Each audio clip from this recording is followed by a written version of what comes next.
Hello! Is that coming through?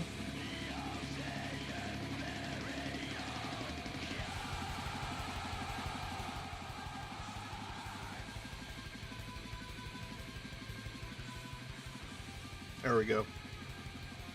Tell me if it's too loud, the music. If it's too loud, I'll turn it down. Accept engulfed as a natural state. You will be neurotic about something sometimes, and you can accept it. Yes and no. It depends on what you mean by engulfed. I don't think just being neurotic about something is what I'm necessarily talking about, but because you can be neurotic about a lot of things. And yeah, I mean, somebody can feel engulfed in general about a lot of stuff, but when I'm talking about schizoid specifically, people with schizoid personality disorder, we're talking, a feeling of engulfment when it comes to people that they interact with, which I don't know, maybe that's something you deal with as well. Emotional engulfment, if you will, via the interpersonal communication. I still feel like this is too loud. There we go. I think that's better. So, welcome to all of you that are here. I do this every Saturday. I generally post a question in the YouTube Angst thing. Angst News. If you want to see what that question is or anything regarding my streams, please go to the other channel in the roles section on the Zoid Void and select Angst YouTube as a role, and you'll get pinged when that kind of stuff pops. Okay. Another thing too, I'm trying a new thing. It's fun for me, but also it's helpful on occasion when I feel it's relevant, or when I come across something that I think would be really cool for schizoids to look at, along with some tip I have in association with, how to manage certain things, or other types of issues that schizoids generally deal with. I'm going to start putting a little schizoid life tip. Now, I know, who am I to give anyone life tips? I'm no one at all, but I'm someone when it comes to getting past some of that schizoid shit. I am 40 years old, and yeah, that's how long it took for me to begin the process, and it's been grueling, but doable. So little tips in there I'm going to drop. Also, look out for the real life tips. Those are really important. They're right below the schizoid life tips. Some might say even more important. And if I have a video or something or an image that I think is relevant, I'll post it along with that. So it's kind of like something I want to do in conjunction with the streams and everything. Okay. Life tips from alcoholics aren't the absolute worst, but well, it depends on what aspect of life, right? So somebody can be really having trouble in one aspect of life and have really good life tips in another portion, right? It depends. I mean, some people whose lives have been ruined probably have really good life tips because they hit rock bottom at some point. So there is that. Just guess it depends. Hints on. But okay. So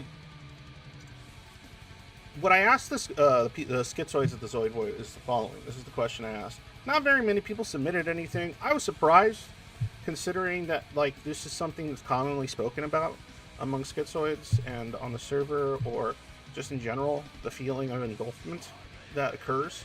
It's actually one of the main reasons why a schizoids out of any kind of intimate or friendships, relationships, sometimes even family, and all kinds of stuff like that. It's probably one of the biggest triggers a schizoid deals with, 100%. So let me see the question here. By the way, if I seem inept, it's because I am. So I hope you can forgive that. Let's see here. Okay, so this is what I asked. How would you describe feeling engulfed by another person? Oh my god, I can never write. Can tell me about the can you? Can I write ever? Jesus. I swear my brain's degrading with age and I don't know, maybe too much meds. Can you tell me about a time it was particularly bad? Do you see it coming, or does it sneak up on you? Please answer in was it hashtag the D-Ranks channel. I will be the only one who's able to see it, and I'll say what you wrote, but it's anonymous. Like, I'm not gonna say your username or any of that shit. From last I checked, I think there's only, I don't read them until the day of, but I like to check how many there are in there. And last time I looked, I think there was only like 2 or 3, which is funny because like I'll ask a question that I'll think, oh, I don't know how many people will actually respond to this one, and then I'll get like 7 or something. And I do this one, which I thought was like easy peasy, lemon squeezy. Well, I prefer easy peasy, fresh and sleazy. Yeah. Let me see here. And as far as answers went from the Zoid community, yeah, I know you guys probably don't even like that word. I don't know what else. The Zoid Autonomous Collective. It doesn't roll off the tongue. Auto collect. Is there like a shorthand way of saying autonomous collective? Because that's kind of what we are more than anything. Let me see here. All right, what is wrong with this? There it is. Okay. I was just being an idiot. So yeah, I only got 2. Yeah. 2. Again, surprised. All right, so let me explain what it is. Well, how many of you know what engulfment is? Anybody in chat know already familiar? I feel like if somebody thinks they're Zoid or they've been diagnosed as Zoid, they probably already like got very familiar with what I'm talking about. If you're not, though, I'd like to know if you know what I'm talking about when I say engulfment, like on a psychological kind of playing field. All right, I'm gonna assume. I don't know why I ask questions. Nobody answers in chat usually. I mean, there's a delay, so maybe it's that. But anyway, so engulfment refers to like well, there's a couple ways to put it. Obviously, like you can say you were engulfed in flames. So it's probably the most common way in literature it's ever used. Let's see here. I wanted to get.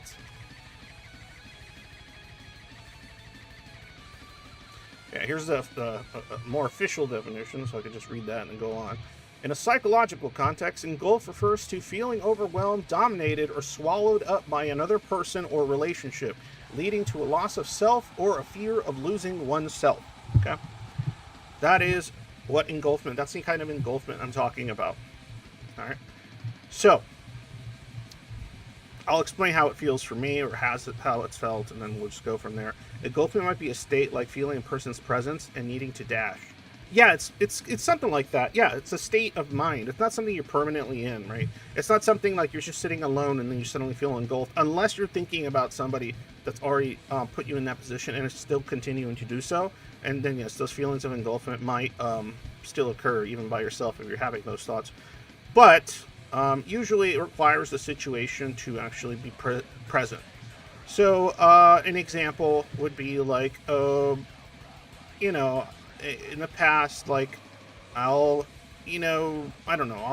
meet somebody and then they like what I have to say and talk about, and we have a mutual interest in something, and then I'm like, oh, okay, cool, like we'll just talk about the mutual interest, you know, whether it's online or whatever.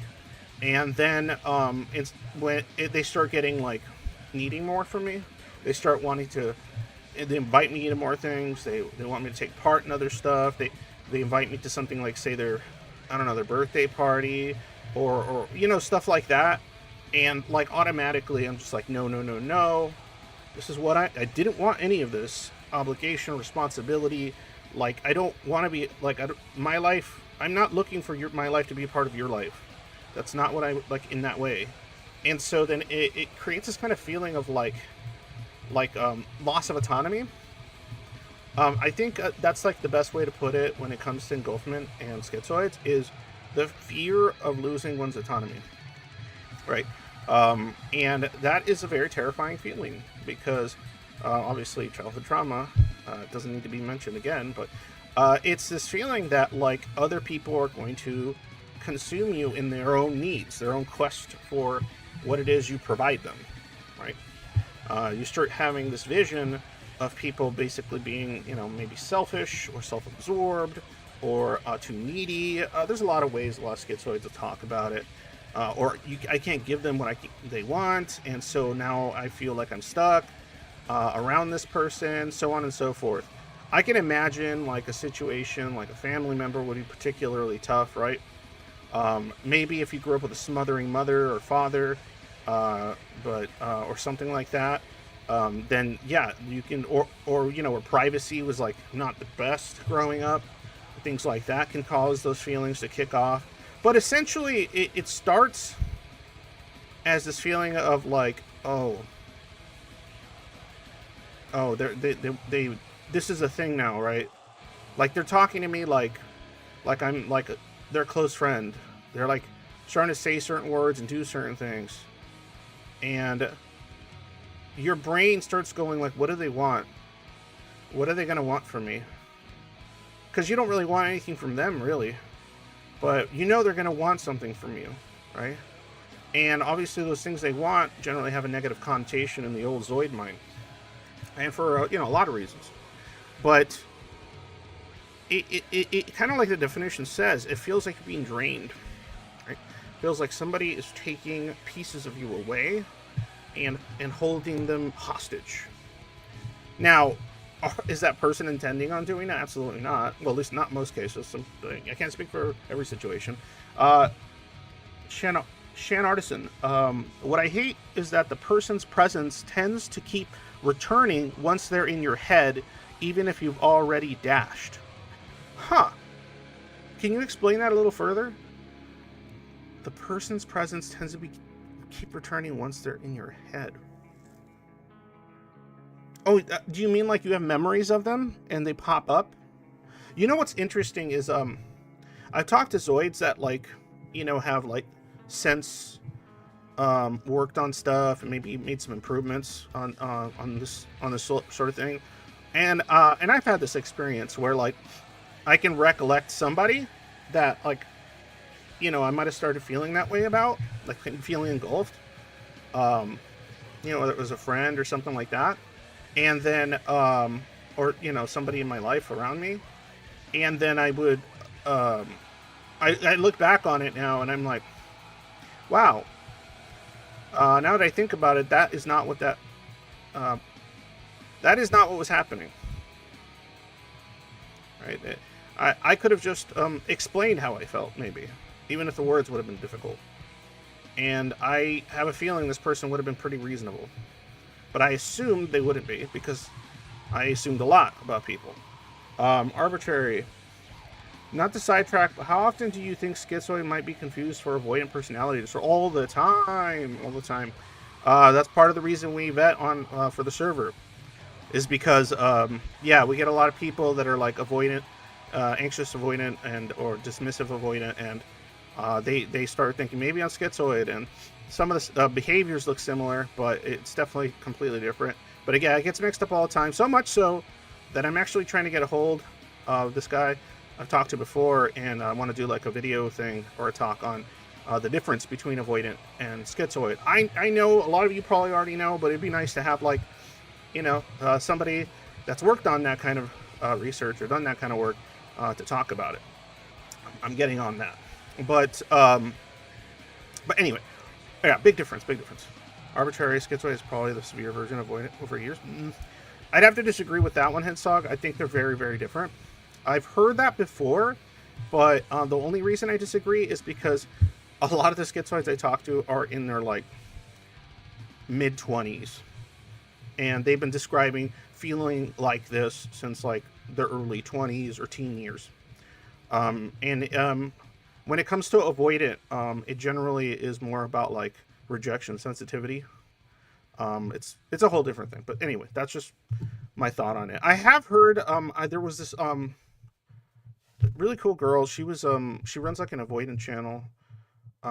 She did a video on like avoidant versus schizoid, and she was talking about how she didn't really know a lot about schizoid stuff, and when she looked into it, she could see why people would confuse it.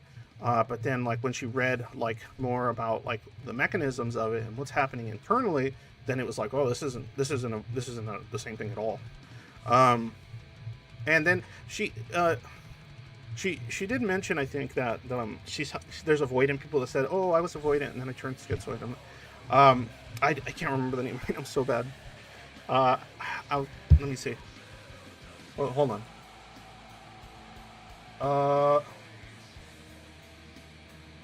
Oh man, it's called anxious and avoidant. Anxious and avoidant with the little symbol and symbol. Yeah, they were wondering like, is that the case? And I think I'd spoken to them about like, nah.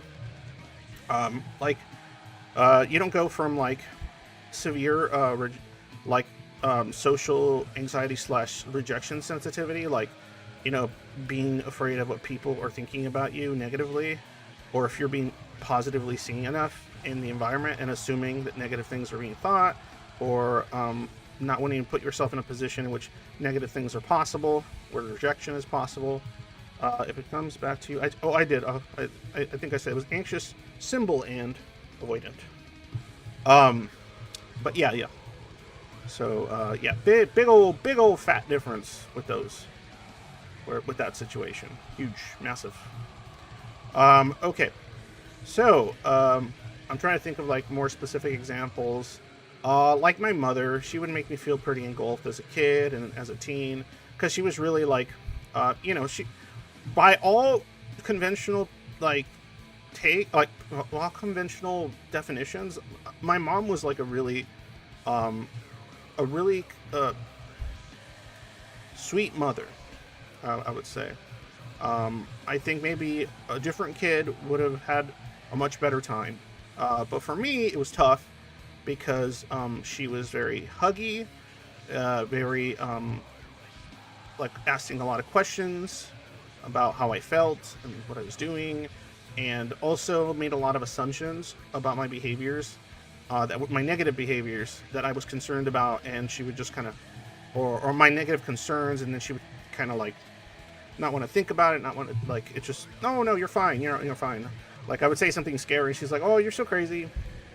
Or I would say something and she would just kind of be like that. But all in all, I mean, she was like supportive in a lot of ways. It's just that she was too involved, but also she didn't know how to connect to me, and I didn't know how to connect to her, because of a bunch of reasons I talk about constantly.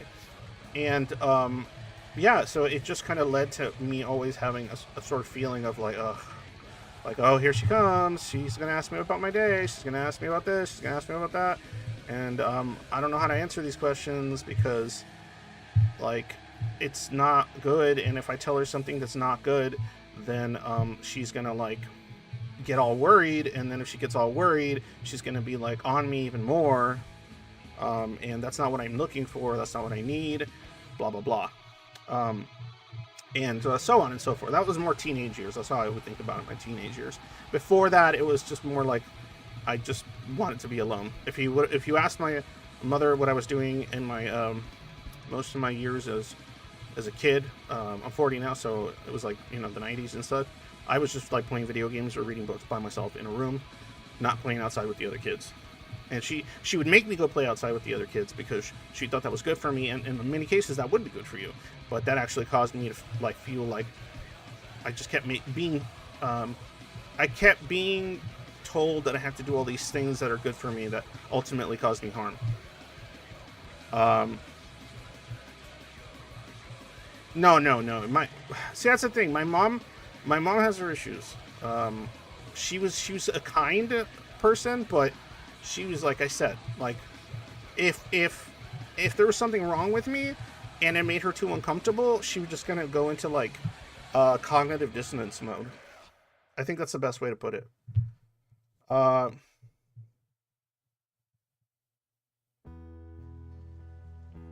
No, Don. This is why I disagree. I guess if you want to call being misunderstood equals rejected, it's a little different. It's I don't have memories, especially as a child, of feeling what I can, and even with the MDR and everything, what I can remember, and now that I've been able to remember more of, it wasn't a feeling of like I was being rejected, as in I wasn't being liked or loved or so on. It was more of a like I couldn't communicate things with people, and then I had to like make sure to just kind of follow rules, say certain things, don't say certain things, and so on and so forth. But yeah, I mean, if I don't know that would fall under rejection sensitivity in the same way.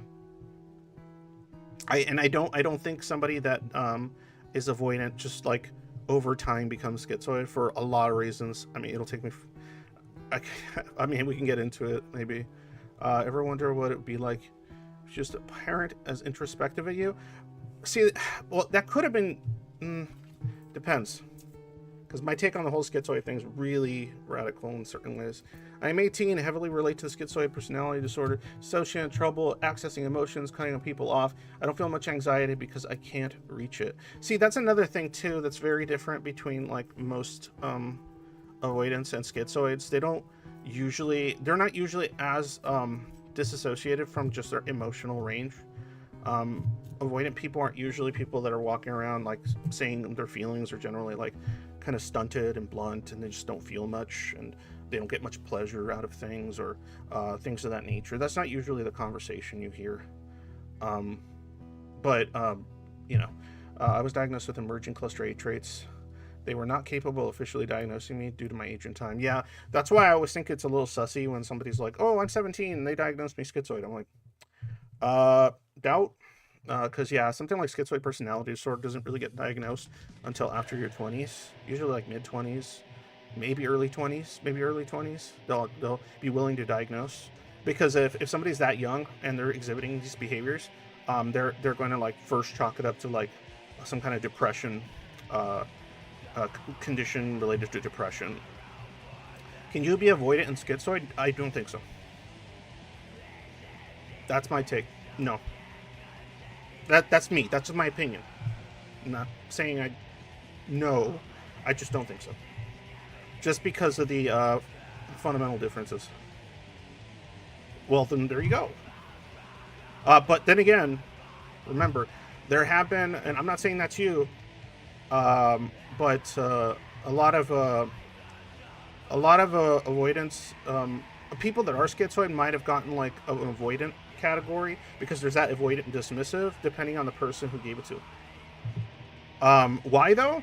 Because of that difference. It's not about being worried about rejection. The schizoid is not worried about rejection. Like, that is not what's on their mind. There's no anxiety. There you go. There's no anxiety related to rejection. None.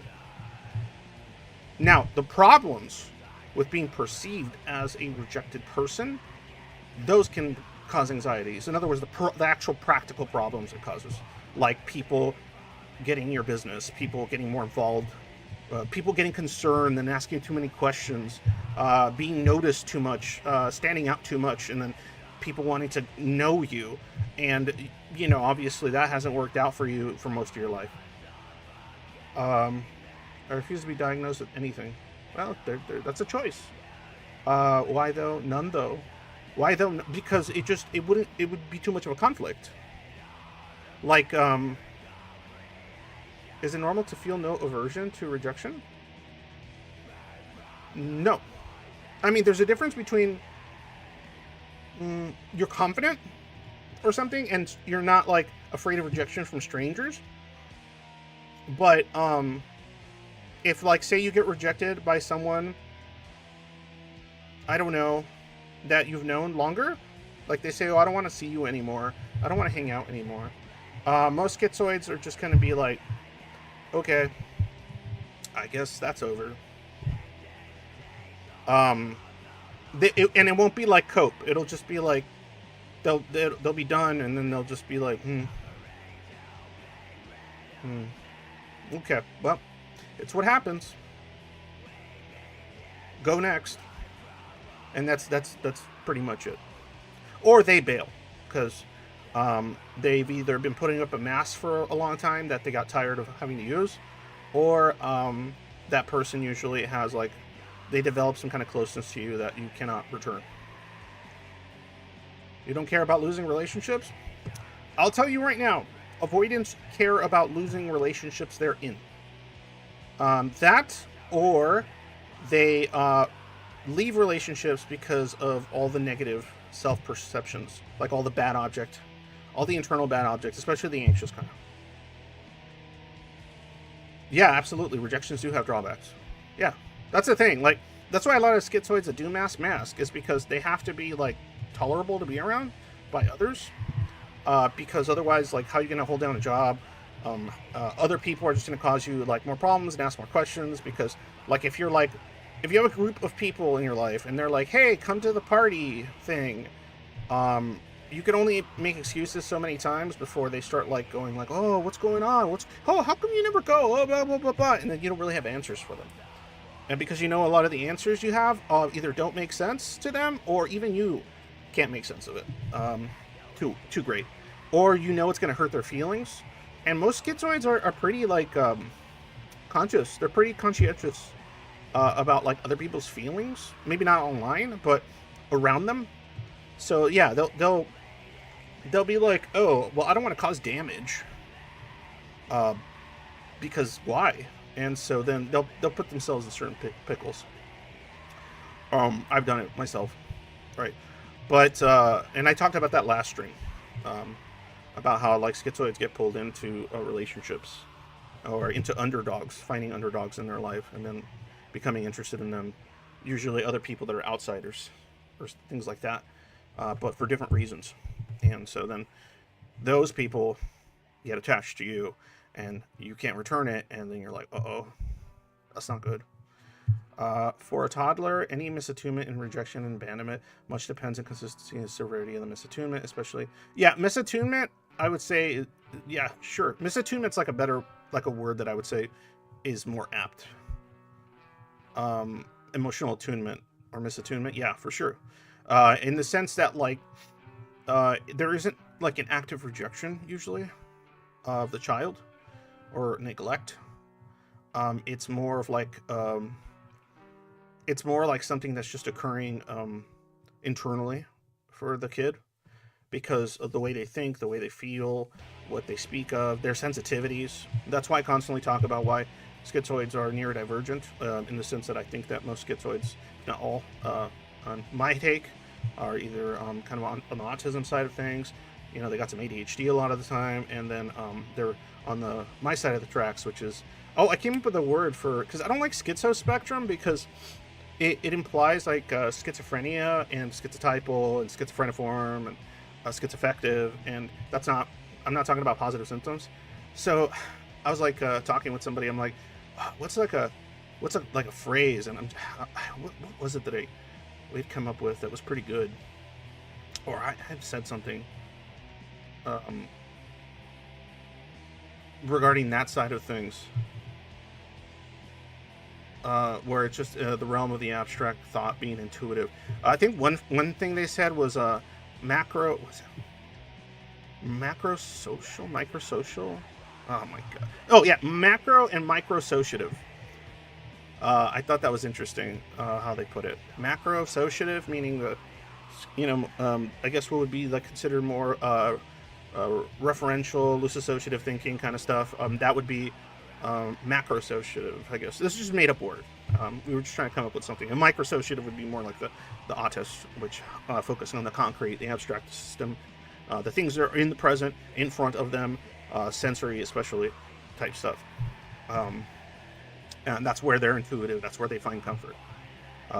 If I do find any comfort, it's in like abstract conceptual thinking and blah blah blah. And it's also just where my brain goes like automatically.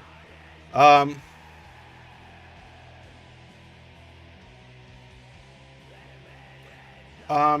wouldn't tell people that they're not something or something in SOG. I'd appreciate that. Just because, like, I just don't think we should be telling people that. If somebody asks like, oh, is this a trait or that a trait, or does this make sense? then I can give you my opinion. But yeah. Anyway, let's see here. Lately, I've begun to practice the this far and no farther style of relating, just to keep a few good, useful relationships I do value. Yeah, that's what. See, even for autistic people and I guess macro-sociative, I had a different word that I came up with, like something spectrum, and I thought, oh, that's actually more accurate. But I don't remember what it was. Anyway, whatever. I'll have to come up with it, bring it, because schizospectrum just doesn't work. It just doesn't work. But I think a lot of the people that are on this spectrum, the higher needs people, are the ones that would be diagnosed with something like schizotypal. So schizotypal people, I feel like, are higher needs versions of this side of the tracks of that spectrum of the human brain and the manner it's involved. But anyway, whatever. I'm going off on that tangent again. Blah, blah, blah, blah, blah. Oh, yeah, Engulfed. So I'm going to read some of the answers that I have here. I don't even like neurodivergent. I'm not divergent just because I don't fall into the mediocre middle of the bell curve. There are many healthy neurotypes in one sick society. Yeah, I know, I get it. But no, divergent, maybe it has a negative connotation, but like, what would it be? Like neuro outliers? That's probably a better one. Yeah, I would say I'm an outlier, autists are outliers. Meaning, like, if there was a bell curve, because there are numbers, right? There is a population, and there are numbers, and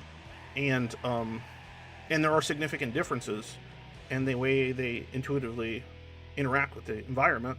It's not just like a personality difference. It's not something that's like some people, like, Myers-Briggs type stuff. No. That's not what I'm talking about. You could have a what is it, ISTP, INTJ, and all that stuff. You can have all that stuff and that person be autistic, middle of the road, whatever you want to call it, neurotypical, or, my side of the deal. So I think those personalities can all exist, but the cognitive intuition type conversation, that's there's definitely outliers. Otherwise, we wouldn't have so many people that are, autistic and have a shit ton of other problems like anxiety, depression, so on and so forth. That's not happening because they're autistic. That's happening because they're autistic and they're an outlier, social outlier in a world that doesn't function under what works for them at all.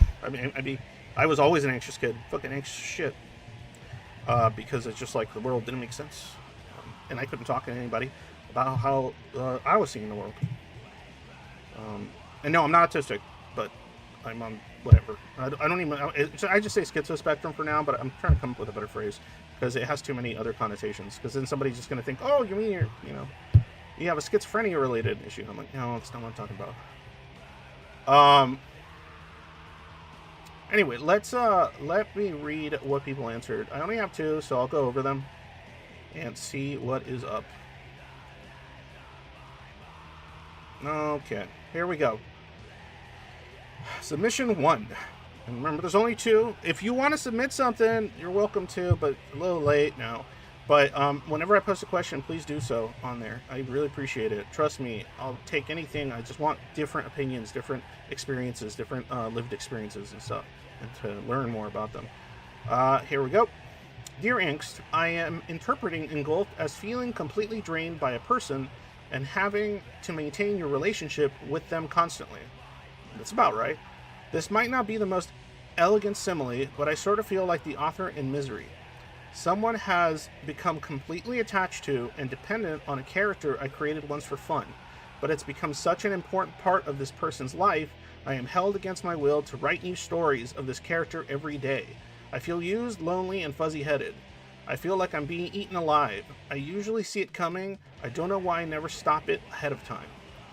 That's actually a pretty good way of putting it. Yeah, it's like being like if you're, especially if a person got attached to like a mask that you use to like sort of navigate the world and stuff, and to hide features that will about yourself that will cause problems and more conflict and so on and so forth.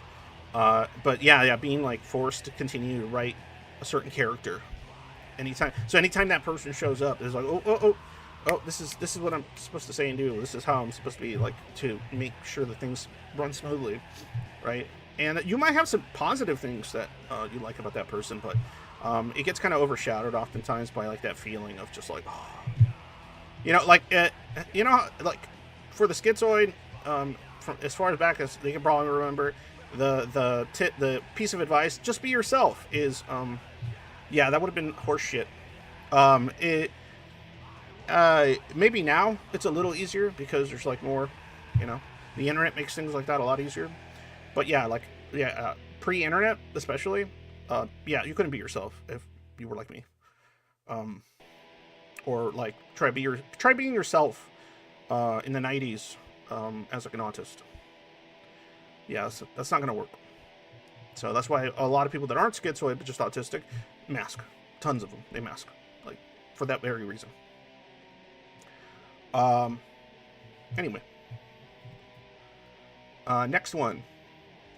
Dear Angst, engulfment sneaks up on me, and the way it feels is like I start surveilling and censoring all my actions and thoughts based on how I imagine the other person would feel about those actions and thoughts.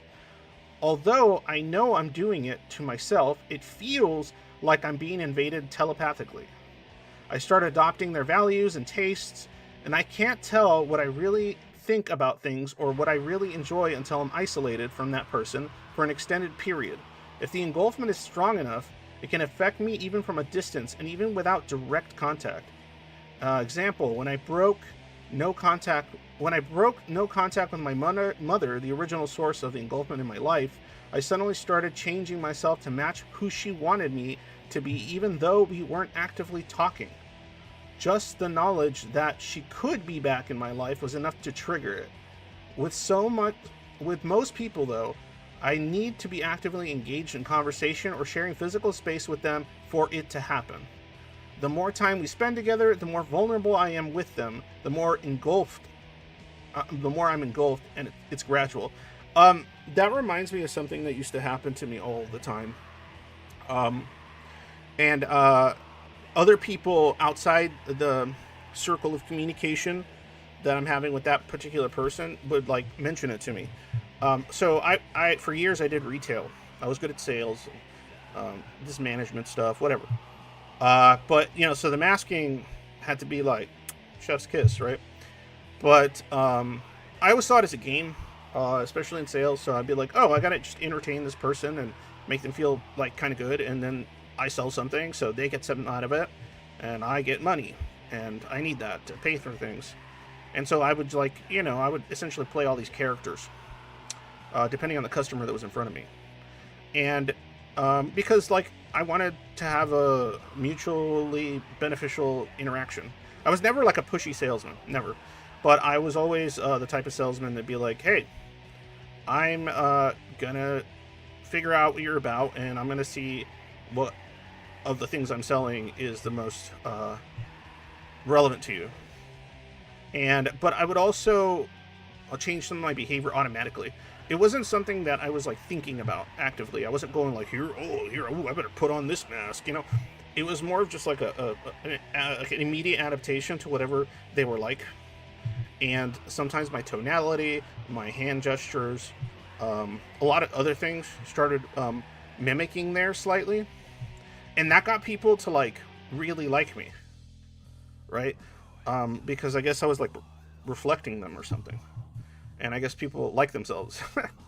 So, and I was reflecting some of their stuff and even the words they used effectively.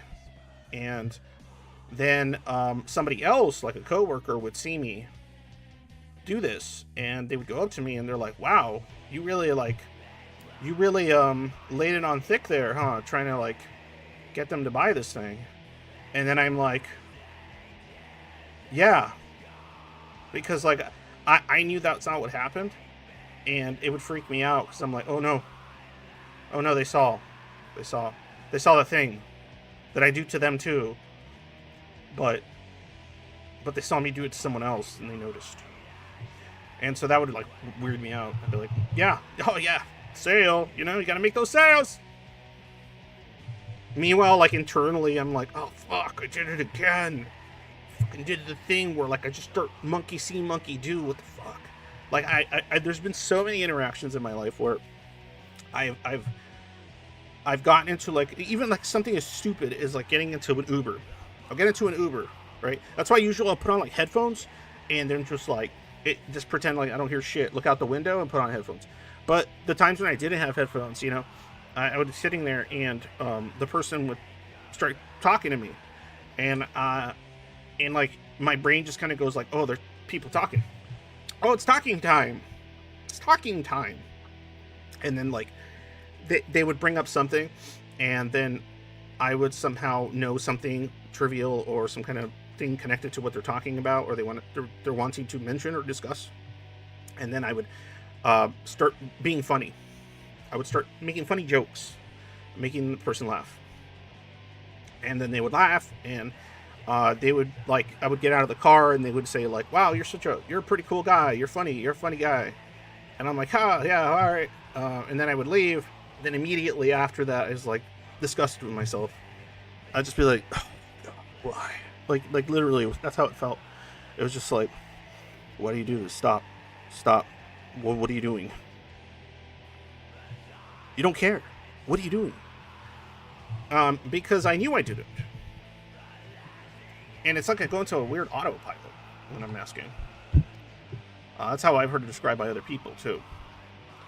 But yeah, that's my experience, and that feels like that for me that would give me a small to medium sized feeling of engulfment, even if it was like a quick interaction like that, because like I would be like where'd my autonomy go? Like, why didn't I just like give a short answer and like or pretend I didn't hear him? I'm a lot better at that now. I worked on that shit. I can ignore anyone now. It's awesome, and not do that shit. But I can use it if I need to, because I don't know. I don't want to make people feel like shit, right? So if I have to put a little energy in just to be like, hey, oh yeah, cool. Like I don't mind. At first you enjoy it. I can at first enjoy it if it's because of a topic. I don't like being pulled in and start doing. I enjoy conversations a lot better now because I don't do that. But I like talking about topics with people of interest. I don't like talking about my personal life to people. This is different because it's not a person. But I don't like hearing about people's like personal lives, like um, unless it's like the right setting, like I'm doing like some kind of coaching thing or something. But if it's like somebody's just telling me all their woes, unless it's somebody that I've been able to cultivate a connection with for after years, and that's only in my recent years. It's just like nah. Like I don't have what you need. I don't have it. This isn't good. Like I'm gonna have advice that's probably just gonna upset you. So stop, please. Um, so that those are like kind of, I would say, like smaller versions of that kind of engulfment. Is like, yeah, like it is this kind of feeling of like, oh, now I got to do this thing, and now I got to do the thing. I got to do the thing now, and it sucks because it does give you a feeling of like I don't have like freedom. Like I don't choose how I live and what I do in this situation. Like I can't just, because the problems it causes if you tell somebody, oh, sorry, I'd rather not talk to you, or I'd rather not speak right now. I don't like talking that much when I'm sitting in the bus stop. People get like weird.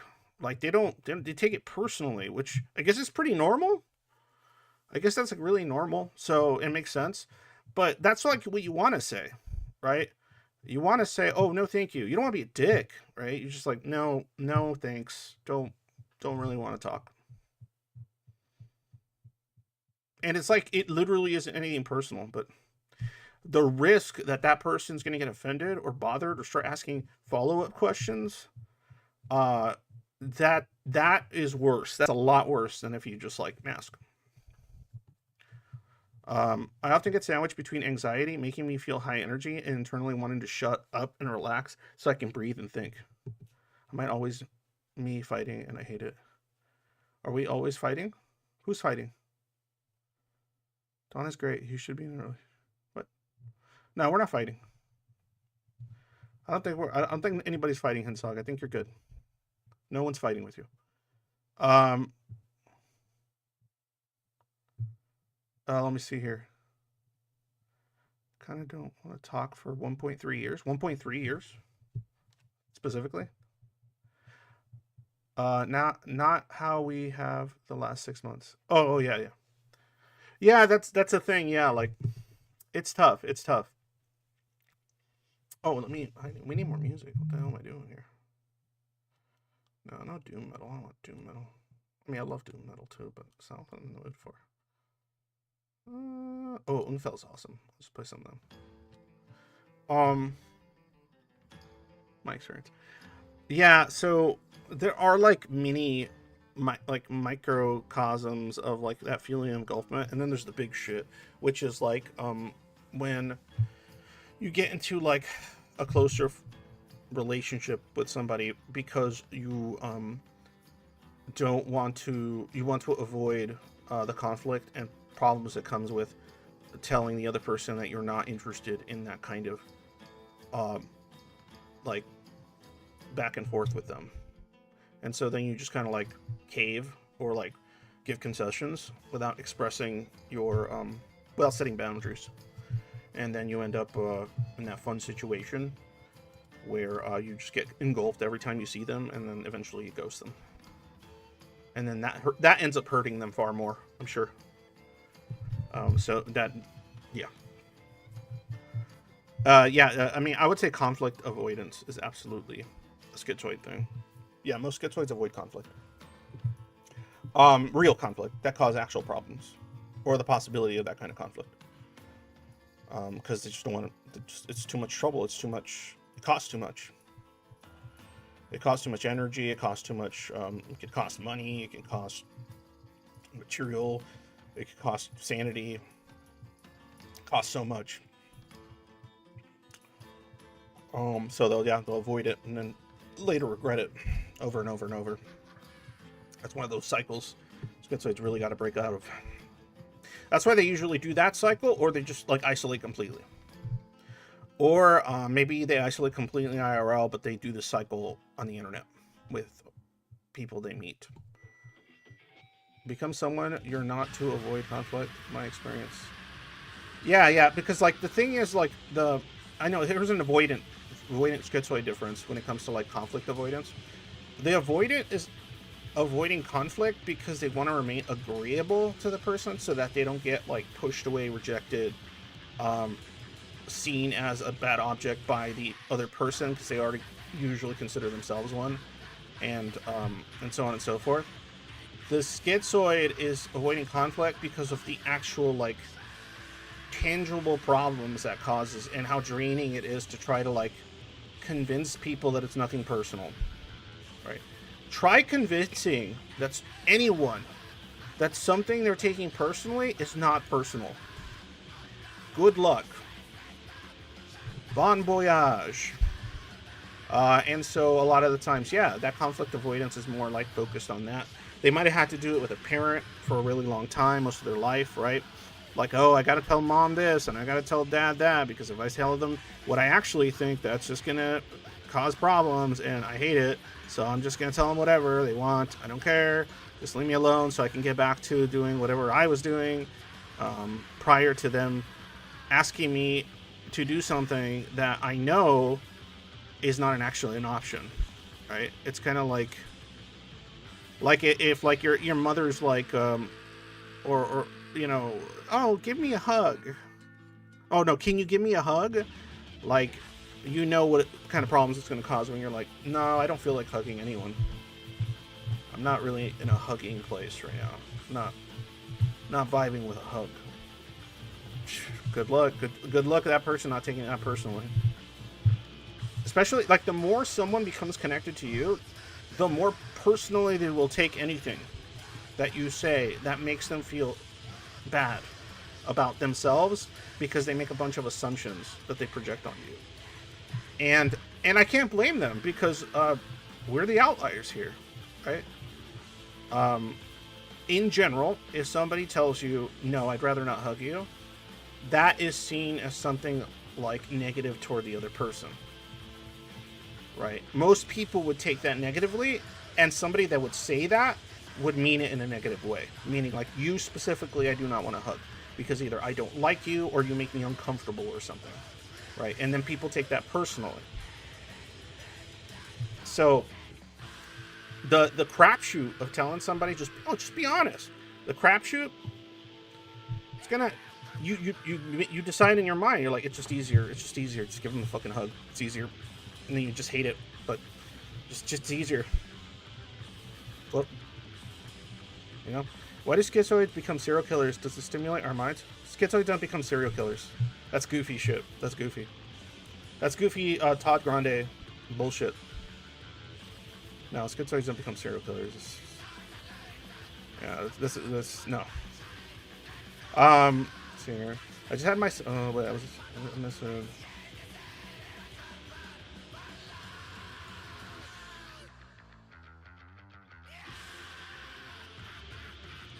Sorry, I'm looking more.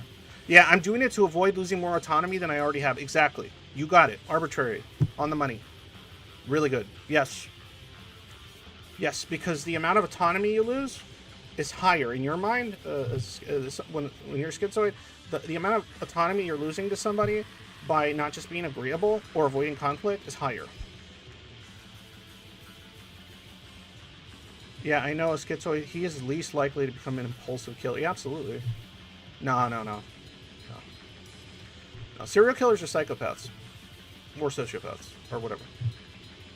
Serial killers. I'm not talking about people that just kill.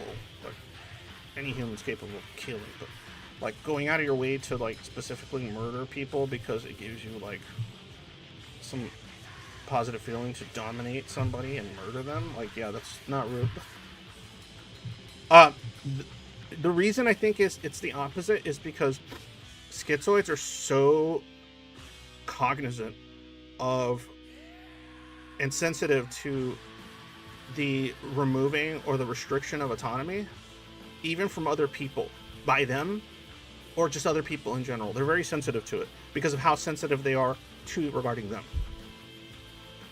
Yeah. So, like, if you're a schizoid, there's a good chance that when you see something that is somebody stripping someone's autonomy away unjustifiably in some way or another, that's going to be probably one of the few things that makes you feel like upset, maybe angry even, or bothered, very bothered. It's going to be something of that nature. And that could extend to animals too. Absolutely. You know, just seeing another life be told, this is how you will be. That's very triggering for most schizoids. But the problem too is that when you see that and you defend somebody, you want to like bolt out of there because people get attached to the person that defends their autonomy, and you don't want to get attached to, because when they get attached to you, then you feel like they're passively taking away your autonomy, even though if you haven't totally split on this, you know that it's not their fault. They're not doing something malevolent or active. They're not energy vampires, right? I mean, that's what's funny. I think that whole idea of energy vampires, if you've ever heard of it, I feel like the schizoid probably feels like most people are energy vampires. Well, they're obviously not, right? Because they actually give energy.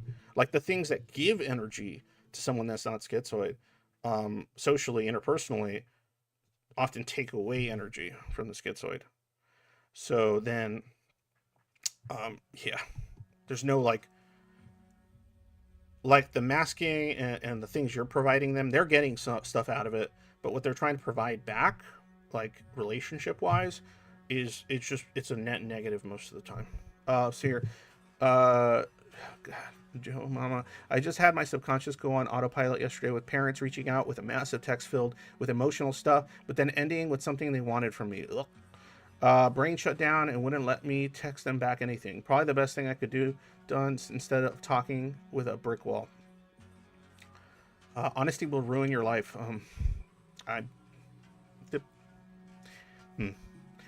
You just described my first marriage. Tried telling them I wasn't attacking them. That guy hated that he thought I was. Weirdest thing I was ever involved with. Schizoids want out of the power dynamics they feel infect every person. Powers feel to be safe, not to feel good. Yes. Vibe with that for sure. It feels like my friends were energy. Oh, it's gone. What am I looking at? Sorry. So yeah, that sort of engulfment is like I would say is the main reason the schizoid stays away from people, becomes isolated, or has like aloof or just masked relationships with people. Nothing like deep, like connective, in any like major function, because it's just there's an expectation that when you allow someone to connect with you and they feel connected to you, there's going to be all these stipulations as to how to maintain that. And if you don't maintain that, then you're the problem. So then a lot of schizoids just go, I don't want to maintain any of this. I won't do it. I just don't want to do it. So then, because they're just not going to they don't want what the other person wants. All right. They don't want it like that. They might want it on a more internal level. Like they might want human connection. They might want to have a relationship with somebody, but the way people generally have relationships and what that entails is not what the schizoid finds intuitive or rewarding. And the stuff you find most rewarding about maybe a relationship you do have with somebody is not what they find the most rewarding. And so there's just a complete misattunement there. Like,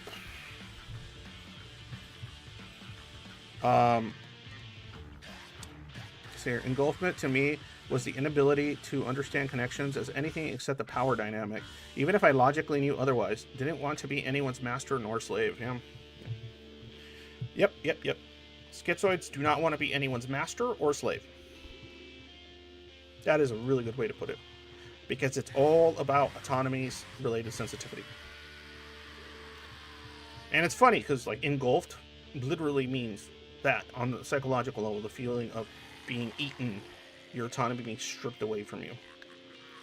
And we're just so different that our idea of connection is so different that it's odd putting off. Yeah, like absolutely. Like I now that I've gotten a lot better psychologically when it comes to this and overcome many aspects of my schizoid stuff, I could tell you the kind of things that allow me to connect to people, what a relationship looks like to me, that I enjoy, like a friendship, what friendship looks like to me, and that's my standard, and those are my boundaries. And if I come across people that can't vibe with those boundaries, then I don't need them to be close to me. It's that simple. Like, I'm just not gonna have what they want, and they're not gonna have what I want. And what I want is just autonomy. The ability to, if you say, hey, let's hang out, I should be able to say, no, I feel like just playing games. And they go, cool. And that's it. And there's actually no read between the lines, no weird passive aggressiveness, no assumptions, right? Like, for me, a friend is somebody that I can just not contact for like months. And then if they contact me or I contact them, we answer to when we feel like answering, and then we're like, cool. And then we're fine. No one is sad that the other person didn't text them for this long. There's no resentment there. There's just nothing. It's fine. That's cool. That's awesome. That's great. And that's how I've made friends. Because they're like that. And sincerely like that. And because they're like that, awesome. Why are our preferences so different? We come down to a different... Because we're neurodivergent. That's my belief. Because we're either schizos or autists. And you talk to any autistic person, they're going to tell you that their definition of what a relationship looks like, what connection looks like, if they know what it is, and they probably didn't, they didn't develop these kinds of adaptations, schizoid ones, they're going to be able to, they're going to have some pretty eccentric things that they focus on that are the most important when it comes to like friendship. Yeah, it's really that simple in my opinion. If I met my clone, I'd probably recognize her immediately and never speak to her again. If I met my clone, I would be like, why would I talk to you? We have the same brain. It'll be literally the same thing I'm doing by myself.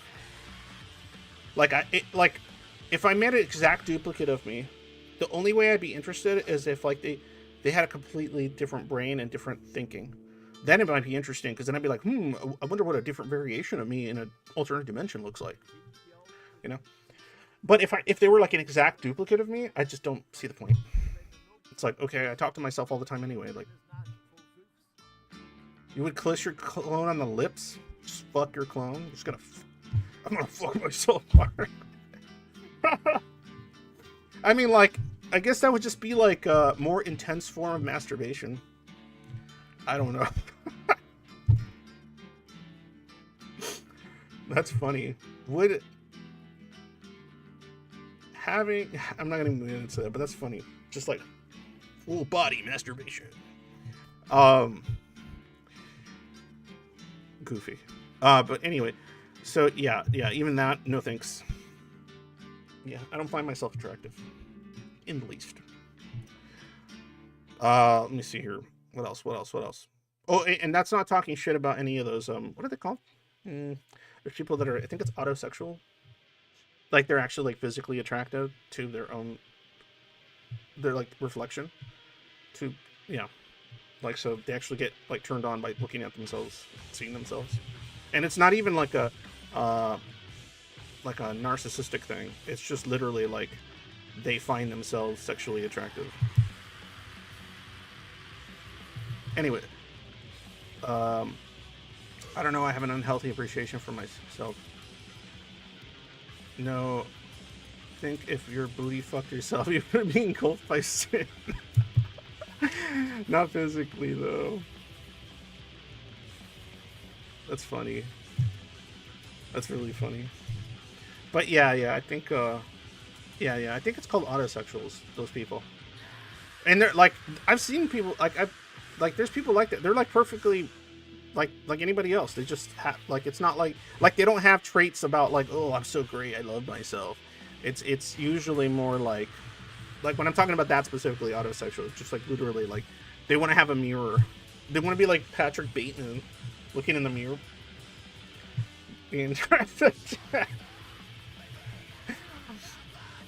Or they'll like record themselves with somebody just to see themselves like doing it.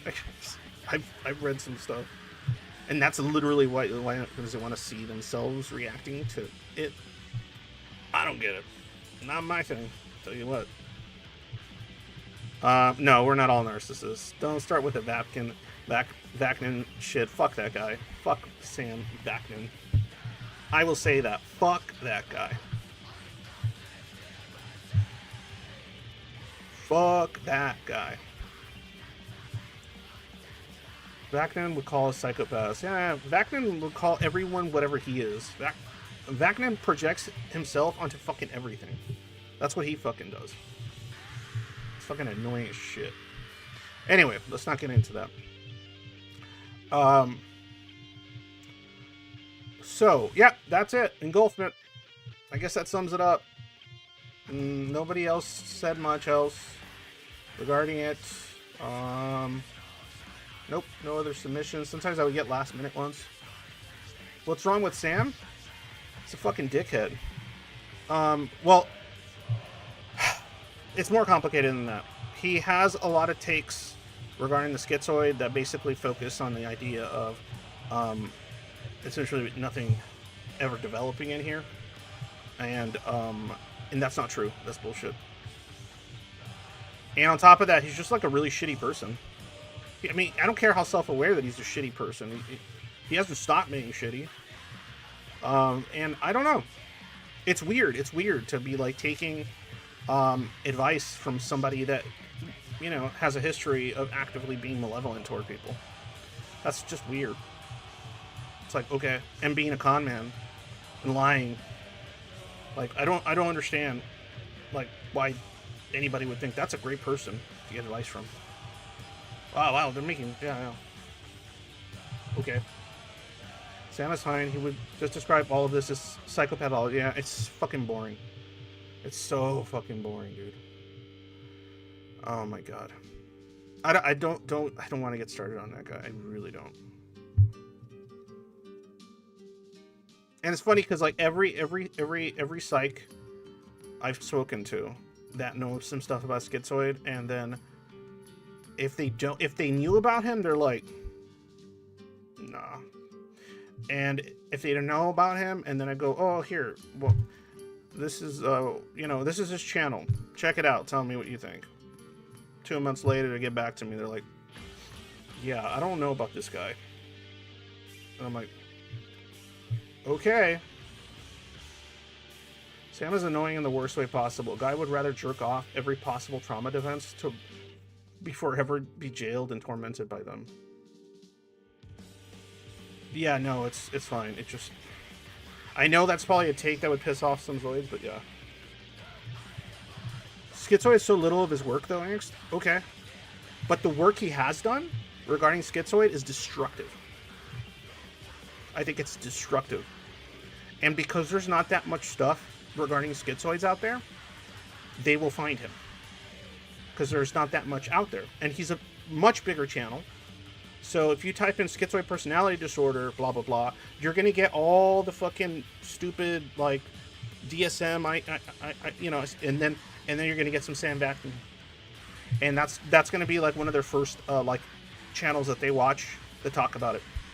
And, yeah. Yeah, it's destructive shit. It'll just send a schizoid down a rabbit hole that's going to make them believe that they never developed a sense of self. That they never even had one. And that's what's fucking them up. And that's bullshit. Just because it's trapped away, isolated, abandoned by the psyche, doesn't mean it never developed any. It doesn't mean that you're just fucking without identity. It's called being disassociated, disconnected, detached from your identity. Whatever identity you manage to establish until this detachment really became onset and felt like it's irreversible. There's a reason why so many schizoids can talk about their childhood and they remember stuff but they don't remember how it felt. They'll have memories of stuff, and even then it's kind of hard. Even then, like, not vivid ones. And they'll remember negative stuff, and they can't remember happy memories or hopeful memories or any of that. But they can remember a child that was like that. That was different. Nothing like what they became.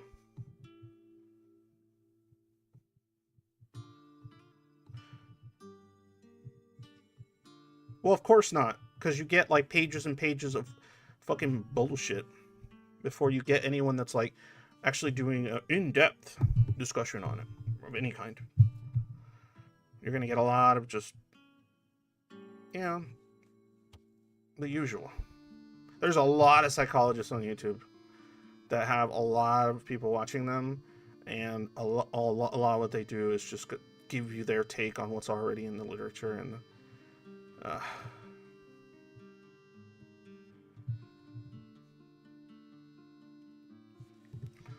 Yeah. Anyway.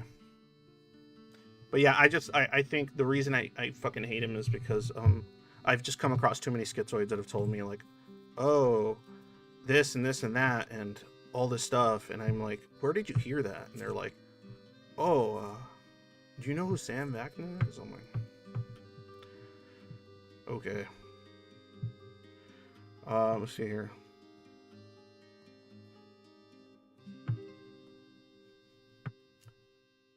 Oh, yeah, Mind Mastery before the evil one.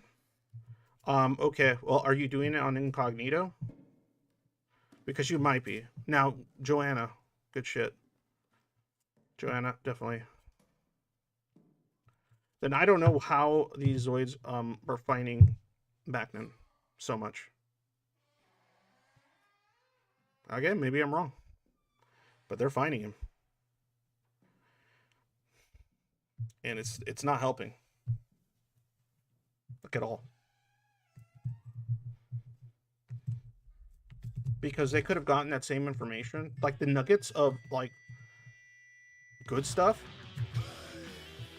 the nuggets of good stuff that he might say, you can find somewhere else. Like it's going to be harder because it's going to be much smaller channels.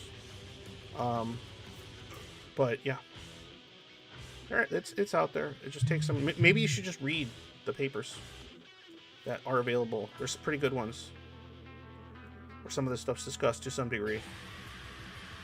Yeah, or something.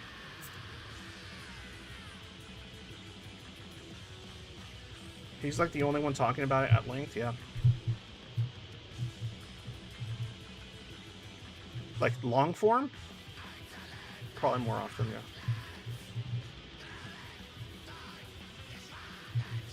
Well, there you go. I'm not sure what... Okay, I already said I might be wrong. I don't understand what the point of this is.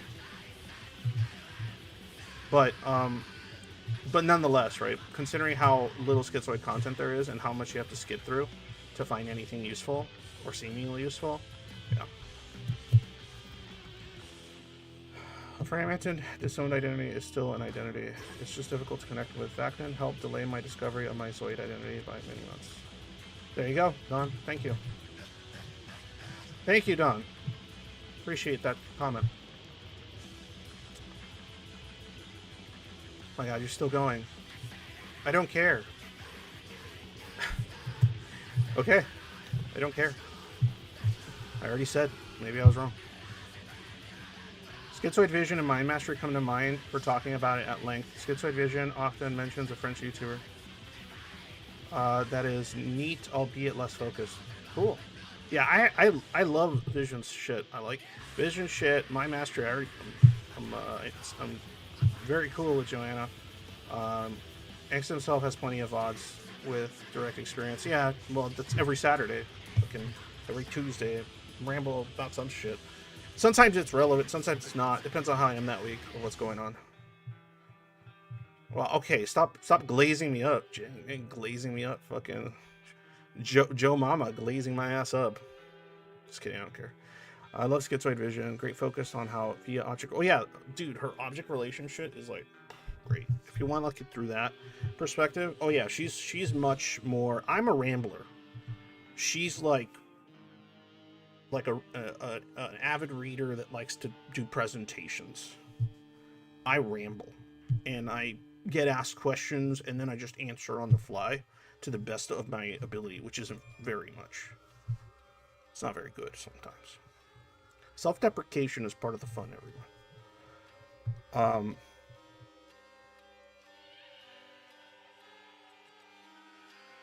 But yeah. Anyway, guys, I think I'm good. Let's see here. Oh, you know what I'm going to start doing? Yeah, here. Music recommendation. If you don't know who this is, you should listen to the band Engulfed. That's what I'm listening to one of their albums now. They have a new album. It's really good. It's like folk black metal stuff, but it gets pretty out there. Here, I'll find the album that I thought was really, really fucking cool. It's like a new one. But it has like literally like the sounds of cows and like farm sounds, and just crazy shit like that. Let's see if I can find it, and then I'll post it in the link. And you guys, I love this fucking album. I listened to it like 3 times today. I found it today, and I was like, whoa, well shit, this is so good. It isn't like traditional, just fucking nonstop technical style black metal. Though I like that stuff too. This stuff's cool as fuck. Let me see here. Where is it? Ah, here it is. I found it. No, that's just the song. I want the album. What is it called again? Sorry, guys. This is just me and my dumb special interests. Cool themes, folklore, interesting stuff. German. There we go. Is this the, yeah, I found it. Okay, this is the one. Okay, so let me, yeah, like it literally like has sounds like this. Here, you guys, let you guys hear. Like, this is a black metal album. And that's how it starts.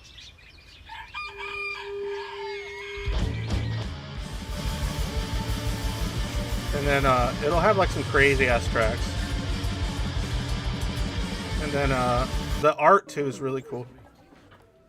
Yeah, like between the tracks you'll hear this shit. Anyway.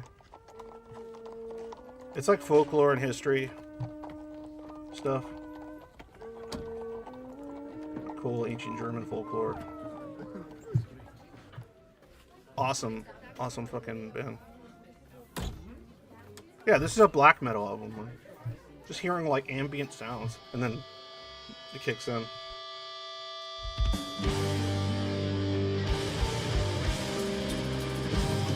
It's good shit. There's one part where they actually hold on. There's one part where they actually use like you hear a cow go moo. It's like it's in there, and then there's like another part. There's like two songs where they use well, the original term is a jaw harp, but then it became known as the Jew harp, which is this like little boing boing boing boing instrument. And there's a track that's like fucking thrashing hard, and then you hear doing doing doing. It's fucking awesome. Really cool. Oh yeah, good night, dude. All right, guys. Well, anyway, I put it in the chat. Check out that album. It's amazing. And the rest, I went through their catalog, and I was listening to it throughout the day while I was working. I'm like, wow, this is good shit. This is really good shit. Fun. It's fun. Watch the video as you're, because each track has a piece of art that they have on there, and the art's really cool. Oh, okay. No problem, Duck. All right, guys. If I'm gonna be hanging out on the server, I swear to God, if people show up there, I don't care who you are, for the most part.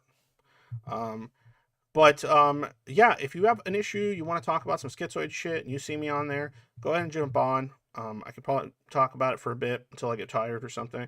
If you just want to like lurk and sit there while I watch bullshit, if you want to see how horrible my takes are on various things, if they come up, anything, I don't care. I really don't.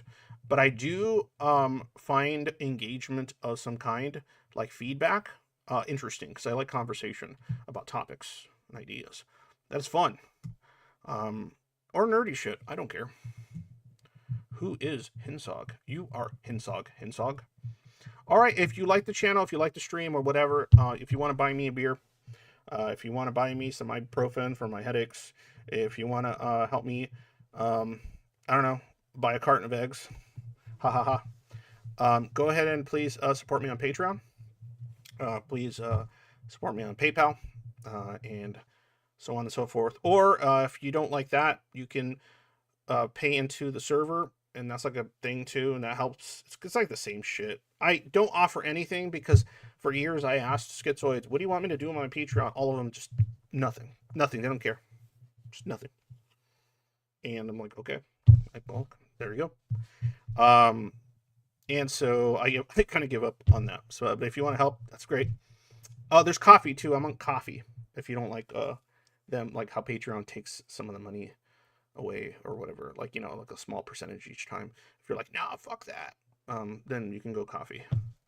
Coffee is a good one for that. They gave me all of it. So if you send $5, I get $5. All right, guys. Peace out. And as usual, when day is dark, always remember